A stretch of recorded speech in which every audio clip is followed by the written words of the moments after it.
make the announcement, just a couple of reminders. So as Nadia mentioned, please keep your sound on mute and video off at all times, unless you're speaking, of course. And for questions, audience, if you have any questions, just put it in the chat box. So we are aiming just to take one question live, one or two, but for other questions I would suggest the team members respond to it directly in the chat box. And also, in case if you want to get in touch with the team offline, so Nadia will be posting the contact details of the team members in the chat box as well, so you can use that to get in touch with them, either to collaborate or provide more suggestions. So that's all from me. It's a very straightforward event today. So I'm going to invite Charles to give an opening note and then proceed with the announcement. Over to you, Charles. Great, thank you very much, Parani. I'm really pleased to be here, and I'm really pleased to be able to take part in this. And let me apologise for having brought about a change in time. And the time change was because I really wanted to be here with you, and I have something else that I have to do a bit later on. This is about two very, very important things. One is about climate change, and the other is about communicating science and the importance of communicating science in terms of winning the arguments, convincing people, creating groups who want to take action. And we live in a time, you don't need me to tell you this, of fake news. I mean, fake news, conspiracy theories have always been around, but at the moment we seem to have a particularly pervasive set of conspiracy theories, and thanks to the internet and social media, which are of course very good things in a way, it's also made it possible for those people who want for various reasons to deny, if you like, the realities. They can find ways to do that, and ways that are increasingly convincing for people. So the importance of people who understand the science and who are able to communicate in a clear, persistent, reasonable way absolutely cannot be underestimated. And climate change is, I would say, that even though we're in the middle of a COVID crisis, climate change is absolutely the existential issue that confronts us today. It poses grave risks to all of us, our lives and livelihoods. It's an issue that we've been trying to tackle for at least the last 2 decades. I personally got involved in climate change policy and discussion in 2003, I think it was. And in fact, since the late 1980s, the Intergovernmental Panel on Climate Change has been reporting the state of knowledge of the science of climate change. And the aim of all of that is to help people, policymakers and governments, to take science-led climate action. I would maybe put it a slightly different way, to make it increasingly impossible for us not to take action to tackle climate change. I think one of the encouraging things, even though we've been trying to deal with this issue for decades, one of the encouraging things is the growth in public awareness now of the scale of the problem that we face. And in a recent survey I saw, it said something like 2/3 of people now believe that we face a climate emergency, that we have to take action now to tackle climate change. And that figure is pretty much consistent across the globe. And again, that's a change, because in the past it would have tended to be the wealthier countries, perhaps with high proportions of people who saw the problem, but developing countries perhaps not. But now we see a level of awareness across the globe, and perhaps that's one of the positive aspects of the internet and social media. But it's interesting that when we were faced with the COVID crisis, immediately people said, we must use the science in order to deal with this crisis that confronts us. Whereas in climate change, we've been saying we must use the science to confront climate change, and that message has really not always hit home. The UK has a particular point of leverage on this year, because we are the chair president of this year's United Nations Conference of the Parties, COP26, which will take place in Glasgow in November, and that we're doing that in partnership with Italy.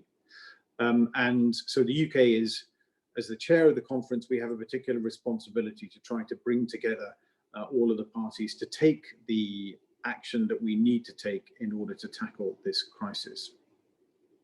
Now, this program, the Communicating Science for Climate Action program, is, I think, a really important and interesting thing that we're doing. We're aiming to strengthen the knowledge base on climate change science amongst target stakeholders.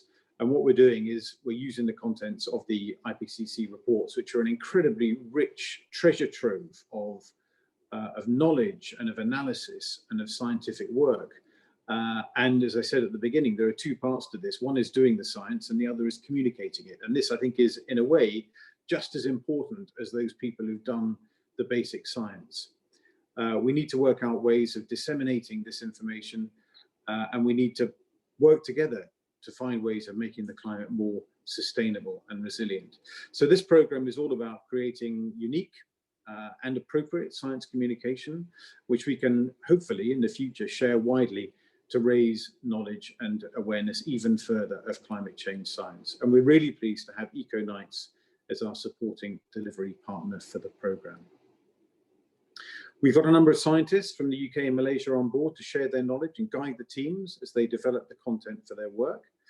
And I am convinced that the outcome of this program will go beyond supporting climate action. We want to encourage a culture of having conversations with scientists to bring out and communicate the scientific output far and wide. And the idea of all of this, of course, is to have a science-based economy and society with a high level of awareness and understanding of the science. And we also hope that the program will eventually encourage the uptake of scientific evidence in policy making, which is something we all talk about, but which so frequently doesn't really happen.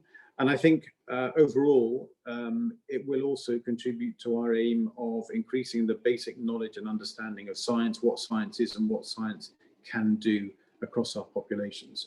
So thank you very much to everybody who submitted a proposal to us. Many congratulations to the winners. Now, I think my task, Parani will keep me straight if I get this wrong, but I think I need to announce the winners for the program. And once I've announced the winner, a representative from each team will give a brief outline of the project. Is that right, Parani? That's right. That's right. Okay. All right. Should we just move straight on to that? Yes, please. Okay. So the first one, the topic is ocean and climate change.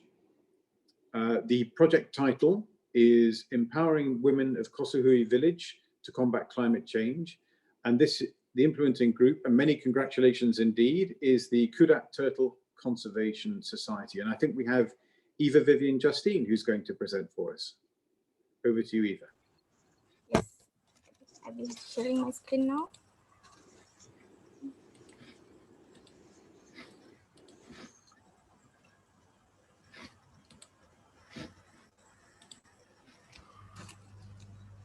Okay, so good afternoon, everyone. So I am Eva Vivian Justine from Kudat Turtle Conservation Society based in Sabah. And I'm also the lead of the project titled Empowering Women of Kosuhi Village to Combat Climate Change under the theme of Oceans and Climate Change. So in this project, we will be working with a local women's group from Kampung Kosuhi, Simpang Mengayau in the district of Kudat, Sabah. Why women? Women are one of the key marine resource users which have not been given priority, yet we believe that they are influential in nurturing and educating our young generation on the environment. In this 3-month project, we aim to raise awareness and knowledge of the rural community in Sabah about climate change by communicating scientific evidence on sea level rise and warming of ocean temperature, as reported in the Ocean and Cryosphere in a Changing Climate Chapter 5 of IPCC Special Report. So we have 3 key activities planned for this project, of which we will collaborate with the Blue Communities team. Firstly, we will initiate a platform for the community and experts to promote information and knowledge sharing. We will invite the local and international community sharing from Indonesia and the Philippines on climate change, challenges, and the adaptation strategies. Secondly, we will initiate a walking through the historical line exercise with the women's group through innovation history method to identify and trace the important chronological, environmental, and social events throughout the participants' lifetime, which will explain the impacts of climate change and the adaptation at local level.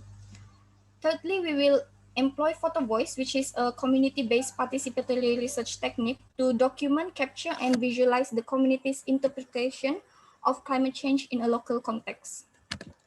The expected outcomes from this project include an increase of understanding on climate change impact and adaptation in local contexts among the community participants and the scientific communities.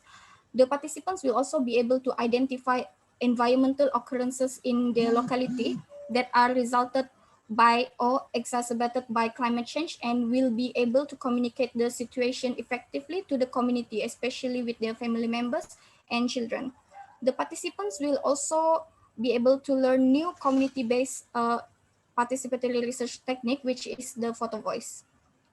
So as a closing note, we are very excited to kickstart the project and looking forward to the training, which will take place right after this. And we also would like to thank the British High Commission Kuala Lumpur and EcoKnights for providing the opportunity for KTCS to participate in the challenge. And with that, I conclude my speech. Thank you for your attention.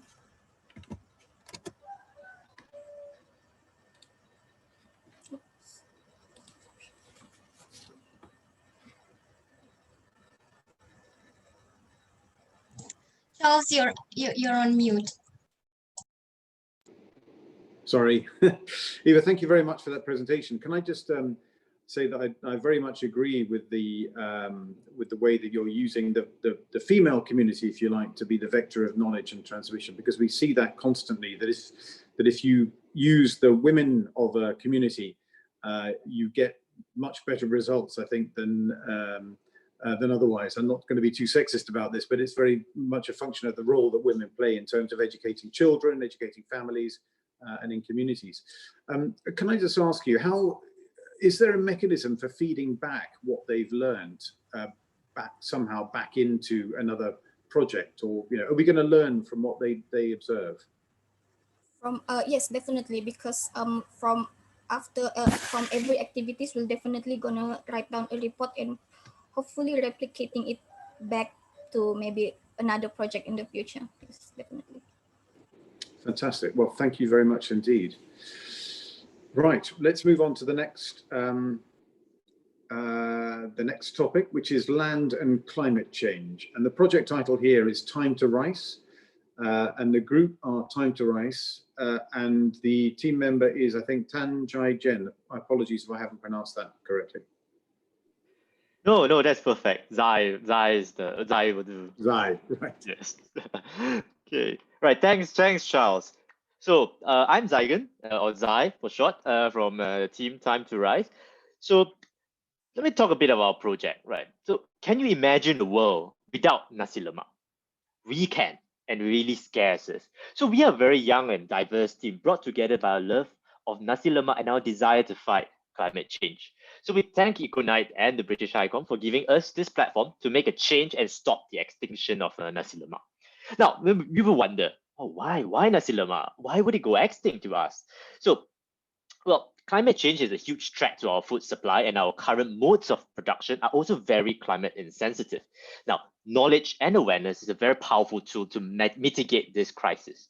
So we want to tap into the knowledge of IPCC experts, farmers, our agriculture NGO partners, and scientists here in Malaysia, and to deliver this in a fun way to the public. We'll be running gamified co-creation workshops with students, teachers, and youth to learn about the food supply chain and climate change. So role-playing as different characters in the rice supply chain, including farmers, retailers, and as consumers. So the result, a fun workshop tool to communicate the complex science of climate change in a relatable way. Now, the climate change will affect all of us citizens of the earth, and food is a core of being a Malaysian. So our workshop will empower and equip all of us with the action to save our planet and, of course, nasi lemak. So let's go, guys. It's time to rise. Thank you. Thank you very much indeed. Well, congratulations on finding a very, a great way of attracting attention and grabbing the attention of people who might otherwise be hard to reach. And I think what you've touched on is very, very important, because we all know that we now understand that one of the implications of climate change, of course, is rising sea levels and the impact that will have on rice producing areas, a lot of which are in low-lying lands. So I think that's a really powerful set of images, and I wish you all the best and success in using that to communicate the risks of climate change. Thank you very much indeed. I don't know if if there are any questions coming in on that, but I think people can put questions in the chat if they have any questions they want to put to any of the groups. And we can always come back to you if there's any questions. So thank you very much indeed. So the next topic is IPCC reports on global warming for teachers and educators. And there are two of these, but the first one, the title is Bite-Sized Climate Action Online Modules for Malaysian Youth. And the implementing group are the University of Malaya and the University of Nottingham, Malaysia, both institutions that we know extremely well. And to talk about this project, Dr. Amirai Firdaus, congratulations on being the finalist for this. Thank you. Thank you so much. Our project is, as you know, it's called the Bite-Sized Climate Action Online Modules for Malaysian Youth. We do know that there is an urgent need to improve knowledge and awareness on climate change, but in actuality, there's probably an even greater need to communicate climate science in a way that actually results in climate action, and doing so to as many people as possible who hopefully cumulatively through their climate actions will hopefully be able to help mitigate climate change. And if we read the IPCC reports on global warming closely, I think we'll know that there's an implicit, but it's a very important call to educate our youth, basically our planet's future custodians, about their roles in mitigating climate change. So our project, Bite-Sized Climate Action Online Modules for Malaysian Youth, is a massive open online course, or MOOC, just in case you're not familiar with it. And this MOOC will take key findings and recommendations from the IPCC Special Report on Global Warming of 1.5 degrees Celsius and transform these key findings and recommendations into mini science lessons that promote simple and sustainable climate-friendly actions and habits that anyone can do. So the course is designed based on 3 key principles. The first one is practical application. So basically, students or learners of the course will be practicing what they learn as part of the module, and they'll be learning about the real world and the real life significance and impact of climate change and of climate science. The second key principle of these online courses is that they'll be presented as micro-learning or bite-sized mini lessons. So basically the idea here is that we're going to produce small, compact lessons where at the end of the lessons, students or learners will be able to not just learn something about climate science, but also learn how they can do something, small actions that can possibly impact and mitigate climate change.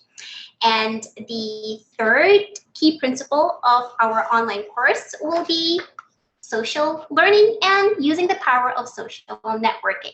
So what do we mean by this? Well, basically, these online courses will have students engage and interact with each other and with instructors so that they can share their climate action. And at the same time, the courses will also be empowering and encouraging and inspiring the learners so that they can spread awareness and influence others to practice small actions to mitigate climate change. So our key stakeholders are university students, mainly because we know that in the past year, through the ongoing COVID-19 pandemic, students have been socialized to a new norm of online learning. So we believe they'll be more receptive to online lessons.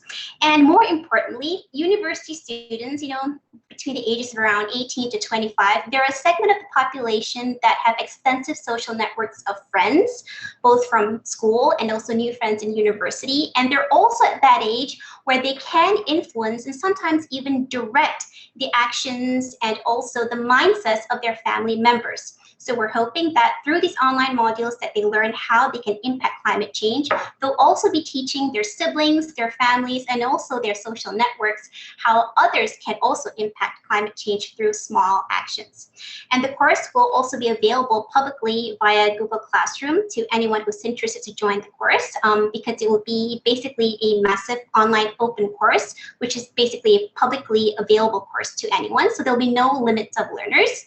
And we will also also be engaging with university lecturers outside of Universiti Malaya and outside of Nottingham University, Malaysia, so that if there are any lecturers that might want to include the modules that we offer into their courses, they can do so. And because these modules will be developed as bite-sized standalone modules, the lecturers can pick and choose any one module so it can easily fit into their existing classrooms. So to end and conclude the elevator pitch, just let me introduce our bite-sized climate action team.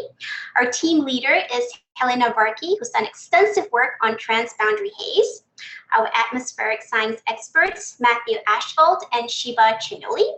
Our environment and policy and sustainability expert, Zida Fatima Mohammed, and me, tinkering with online course formats, Amira Firdaus. So thank you so much to the British High Commissioner Kuala Lumpur, and of course, EcoKnights as well. Thank you for this exciting opportunity to communicate climate change and hopefully promote many climate actions. Thank you. Amira, thank you very much indeed. I really was struck there by your emphasis on the practical nature of this and the small things that people can do. I think that's incredibly important because, you know, I think too often when people look at the whole climate change thing, they just throw their hands up and they say it's all too big and too complicated. You know, what can I do as a simple, as a simple person? And the answer is, of course, that we can all do something. And if we all do something, that will add up to a lot. So just as a personal case, I have given up eating meat as part of my contribution to a successful COP26. And in fact, my whole family has now gone basically vegetarian. And that comes from an understanding of the impact of meat farming. And if everybody went vegetarian, it would have a massive impact on global greenhouse gas emissions, deforestation, you name it. So if we all work together, and if we all also, sorry, but I'm going on a bit because I think this is so important. If we all also, put pressure on our supermarkets to, stop putting so much plastic in their packaging and so on and so on. All these small things add up to very, very big effects. So thank you very much indeed. Now, can I just ask you a question about how you were talking about making all this accessible all over, to everybody. How are you going to publicize it so that anybody will come across it? Well, we have our own networks, especially my colleagues who are developing the courses. So we'll be sending out announcements and mini posters to our own networks, especially those that are working, those other lecturers who are teaching environmental science, maybe policy, ethical citizenship, and of course, climate science. And in addition to that, we're also going to be approaching some of the lecturers who are teaching university-wide courses, which I think can also integrate one or two small modules into their courses if you're going to look at, say, global sustainability, or if they're looking at global citizenship. Great. Well, thank you very much. And can I encourage you, and in fact, can encourage everybody, when you launch your project, do remember to tag us in whatever social media posts you put out, UK and Malaysia, and we will use our networks as well to amplify everything that you're doing. And that obviously goes for everybody. Thank you very much, Amira. That's fantastic. Now, we had such a strong field in this particular category, the IPCC reports on global warming for teachers and educators, that we actually have two winners. And I come now to the second one. This is not second in the sense of second place. It's the second first place in this category. And this project title is Multisensory Environmental Education Playbook for Schools. And the implementing group is DeRia, and we have Santha Nayachandran. Yes, I'm here. So I may allow my team to present the slides.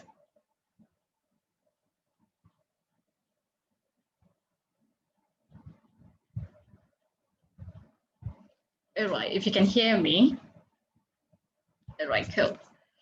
Children, have you ever thought about why our Earth becomes warmer every single day? I think the sun is mad at us. I'm sweating and feel like in a boiling tub, Mrs. Green. Do you know that the sea level has risen drastically every single year? Oh no, Mrs. Green, Why is even the sea being so cold towards us now? What have we done to our planet? Everything was perfectly fine. But I believe that everyone has heard these statements and we feel the climate is changing. But how do we convey these complicated concepts to our children, our future generation of changemaker leaders? Good afternoon, His Excellency Charles Hayes, the British High Commissioner to Malaysia, BHC, KL, and EcoKnights representatives, and everyone. I'm Santa from Team DeRia. DeRia represents two meanings. In the context of the Malay language, Ria means fun, whereas DeRia means census. The problem that we are trying to solve is the limitation of environmental education programs for students in Malaysia. Even though through multiple research with sufficient training has been conducted, teachers and educators have no clear avenue to infuse environmental education in their teaching and learning activities. Next slide, please. DeRia believes an environmental education playbook that promotes multisensory learning activities and gamification is the solution. Through this playbook, teachers will be capable of creating fun and rewarding experiences among the primary school students through both indoor and outdoor activities using their 5 senses, ultimately making them the environmental advocates amongst their own community. We believe that by having first-hand experiences could create behavioral change among our children to start taking care of the environment and paying attention to it rather than the tablets every day. To kickstart our project, we are going to train a focus group of 25 teachers on science communication, environmental communication and education, and multisensory learning approach to create 20 physical and virtual activities. The first version of DeRia Playbook will have animal characters to engage with the students. We will be observing the implementation of Playbook through research, collecting data and evaluating the effectiveness, which allows us to refine it continuously. A virtual support group will be created to share their activities and feedback for peer-to-peer learning among the teaching community. DeRia wished to work continuously with the British High Commission and EcoKnights to promote this project to a wider community and more schools after the grant period. Reach out to us via the email on this last slide shown for possible collaborations. On behalf of Team DeRia, thank you and stay safe.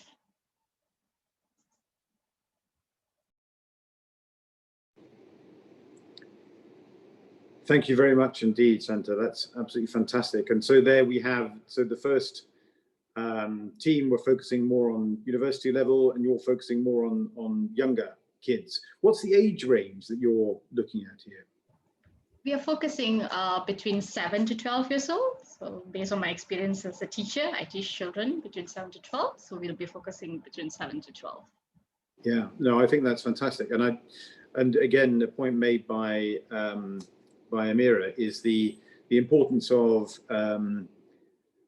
when young people, children understand about climate change, then they can then go and influence their families and their friends and spread the word and also become, committed advocates. And I see this at home. I've got 2 children, 12 and 15. They're both committed advocates and put some very, very difficult questions to us about climate change and about, how have we let the earth get to the state that it's in now, and what are we doing to make it better for them as the future generation that's going to inherit. And I think that's one of the really key moments about this year, about the COP26 that's coming up at the end of the year. It's really, I think, pretty much our last chance to leave the world in a even vaguely satisfactory state for the generation that follows. So that's really important. Thank you very much indeed for that.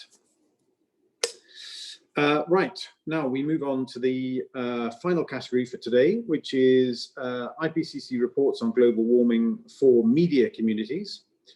And the implementing group is Science Media Centre Malaysia, and we have Tan Su Lin presenting, I think. Hello. Good afternoon. Good afternoon. You're wearing matching clothes, Your Excellency. So yeah, hi, my name is Celine and I'm the project lead for my team who will be focusing on communicating the IPCC report to media communities. And I'm sure every journalist and media person will be very familiar with the 5W and 1H, the who, what, where, when, why, and how. So let me just start with that. So first off, who are we?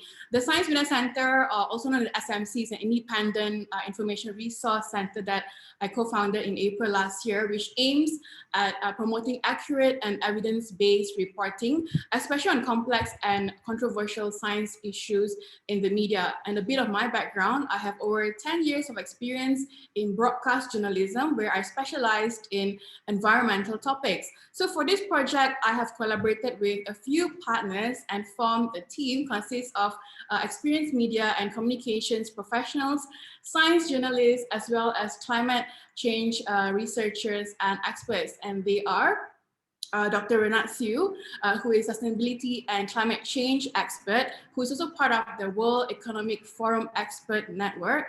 Next up, we also have in part of the team is Ili Nadia. She is a co-founder and chairperson of Climate Action in Malaysia, also known as KAMI. I'm sure some of you know it is a youth group that advocates and promotes awareness on climate change impact.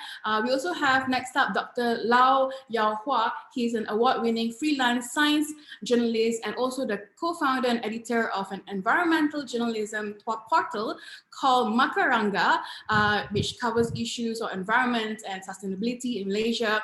And we also have Karin Bachman, who's independent curator, cultural activist, and creative producer with many years of experience. Last but not least, Sally Stevens from the UK. She is the marketing and communication manager for the IEA, Institute of Environmental Analytics, which is based in University of Reading, UK. And her role would be in advising the team. And more importantly, we are a bunch of people who are passionate about communicating science, environment, climate change, and climate action. And we have been doing it in our own capacity one way or another, except that now we will join forces. So secondly, what are we doing? So our project aims to do three things.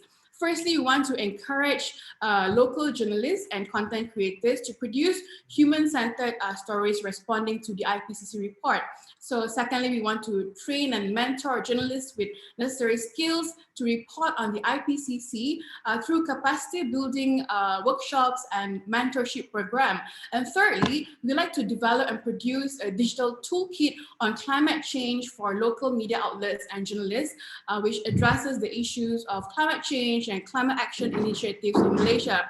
So this will highlight some of the do's and don'ts as well as some consideration when reporting on climate change. And third, W, why are we doing this? It's because I know from experience as a journalist myself about the challenges when it comes to environmental reporting. In general, we see that climate change news are rarely picked up by local media. It is because the lack of journalistic training and reporting tools to help journalists to write about climate change.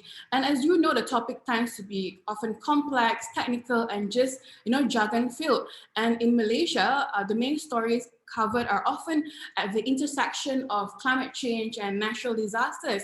But because of the lack of understanding of climate science and the technicalities attributes to the inability of journalists to link climate impacts to the public, as well as how to relate, for example, climate policies such as reports by UNFCCC, such as the IPCC to the public. And we know this is crucial because, there's, the UN Climate Change Conference, COP26 is happening soon. And as a result, we see that oftentimes topics are only reported at the very surface level, which lacks in-depth analysis and reflection. And then the lack of reliable and trustworthy sources for interviews, such as climate scientists and experts as well, also results in kind of like a repeated or one-sided viewpoints. So we believe that while the nature of Malaysian media coverage tends to be reactive, but when empowered, it has the potential to take on a more proactive role to inform, to inspire,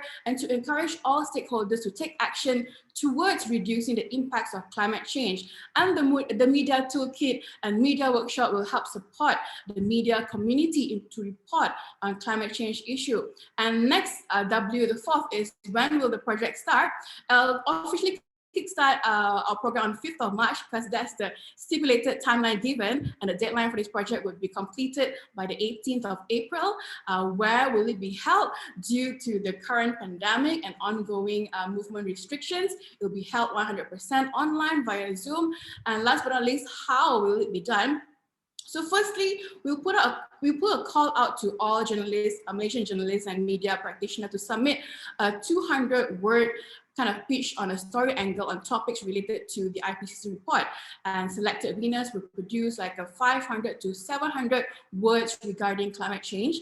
But the contents are not limited to only written format, but also it can be a form of videos or audio or podcast, which is equivalent to 500 to 700 words, which is like 3 to 5 minutes video or an audio podcast session or story. And as part of the participation, the writer and journalist will be required to attend a media workshop on how to report effectively on climate change, and to support winners to create quality content. A media toolkit and mentorship assistance will be provided. For example, a writer from the Sun newspaper will pitch a story on rainforest destruction in Sabah, and her pitch is to do a rich media story with text and video addressing the issue. So before they execute this story, they're required to attend our workshop and refer to our toolkit to ensure that the stories have been written effectively. And to assist us in producing the toolkit, we also set up a board of subject experts consisting of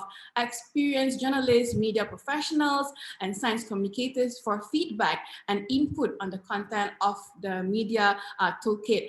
And ladies and gentlemen, that is your 5W and 1H. Thank you so much for listening, and special thanks to the organizers, EcoKnights and British High Com Kuala Lumpur for granting us this opportunity to do the work. Thank you. Excellent. Thank you very much indeed. That's really good to hear. And I really liked, apart from your shirt, which I obviously really liked, your stress on accuracy and evidence base, because that's something that is so often missing. So often, lazy journalism simply finds two people who have different views and then kind of says, this person says this and this person says that, and then they don't attempt to make any assessment of the evidence and the accuracy of what these people are saying. And I'm afraid we've had that for too long in the climate change field. So I think your stress on building capacity and capability is also really, really important. So we've covered through these different awards, we've covered all, many of the different vectors of knowledge about science. We covered the media, we covered children and youth, women, and so I think, I'm really encouraged and very heartened to have heard all those presentations, and very much looking forward to seeing them progressing and to seeing the outputs in due course. So thank you all very, very much indeed. That's been fantastic. Purani, do you want to say anything about the next steps and when we can expect to see things happening? Yes, so for the team, all the team, the next is they're going to have a training with Dr. Mahalakshmi. So it's more on angles of science communication. So Dr. Maha is one of a prominent scientists in Malaysia. Her expertise is science communication. So they're going to have like a deep dive session with her later. And also an opportunity to hear from Dr. Maha herself, like what are the improvisation that they can make to their program. So after that training, then we have also arranged for the second training on project management that will be delivered by EcoKnights themselves. And so the emphasis would be on the reporting. So what's unique in these programs are we will get reports from each of the team independently about their projects, and also we will share their outputs around. Next is EcoKnights and BHC, myself also, we will produce like an overall report. We would analyze how this program went and how does the communication, especially between the scientists that we have identified. So we would assess the entire process, whether it went well, what are the gaps, and all these we will make into one full report, and we'll hopefully share before the end of this year. So that is the planning. And yeah, any question, Charles? Any more? I don't think so. That all seems very clear. So maybe it's just left to me to say once again, thank you all very much indeed for all of you, for your participation, for your ideas, for your enthusiasm, for your commitment. And I think what we're all doing together through this program is really, really exciting and very, very important. So thank you all very much once again. And I'm looking forward to seeing the outcomes from it all. Thank you, Charles. Before we end this session, can we all just take a virtual group picture? So all the team representative, can you on your video so I can just take a screenshot? Okay.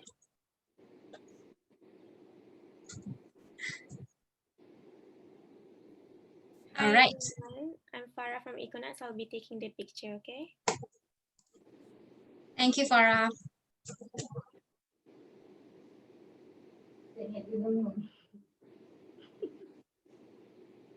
Let us know when you're done, please.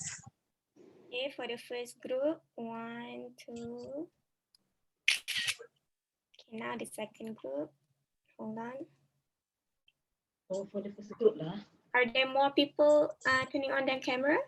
I think that's about everyone on the screen. We are not going by group. Okay. First group on the screen and second group on the screen then. Thank you, Purani. Thank you, Nadia. Thank you, everyone. Thank you, Charles. Thank you For all the very team much members, I indeed. think you can just join the training session through the provided link that EcoKnights has provided to you. Right. Thank you. Thank you, Charles. Great. Bye all. Thank you very much, everyone. Bye, everyone.